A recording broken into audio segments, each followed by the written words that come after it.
Every day, 2 million passengers travel by train in Singapore, yet commuters face serious congestion on train platforms, especially during peak hours. As the population grows, the congestion becomes increasingly serious. Ben, a working adult, is almost late for work. He has to get onto the next train, or he will certainly be late. He joins the shortest queue on the platform. When the train arrives, he watches on eagerly as people in front of him desperately try to get onto the train. But there is no space for him. Imagine his dismay when he sees that there is still space in the next carriage and the next.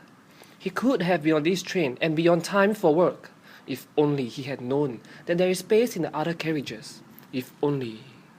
Aha! This is where our solution, One2Go, comes in. Ding dong ding dong!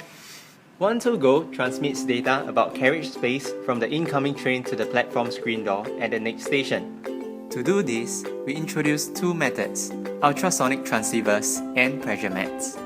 The first idea is to install ultrasonic transceivers on the ceilings of carriages. The principle that we are using here is just like how ships use ultrasound to map out the contours of seabed. Here's how it works. The transceivers will glide across the ceiling of the carriage and emit ultrasonic waves that will be reflected back upon contact with objects.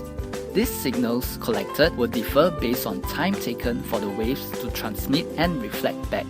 Then, the data will be plotted on a graph to map out the occupancy of the entire carriage. From the top view, what we will have is something like this. The percentage of unoccupied floor space will translate to the light indicator on the platform screen doors. 1 light bulb to indicate ample space and 5 to indicate limited space. With these light indicators visible on site, commuters can easily understand the vacancy distribution and reposition themselves accordingly. Alternatively, another solution is to have pressure mats made up of small grids on the floor of the carriage to measure the amount of unoccupied area. The area can then be plotted on a graph similar to the first solution. Now, let's see how One2Go works.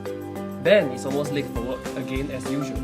Upon reaching the platform, he decides to join a queue that is slightly longer but with 2 lights at the platform screen door, as opposed to another queue that is shorter but with 4 lights. The next train arrives and he manages to get onto the train this time round. By empowering everyday commuters like Ben with valuable information, One2Go eases their frustration, maximizes carriage capacity, and alleviates congestion on train platforms. One2Go makes commuting a better experience for everyone. Together, we solve for tomorrow today.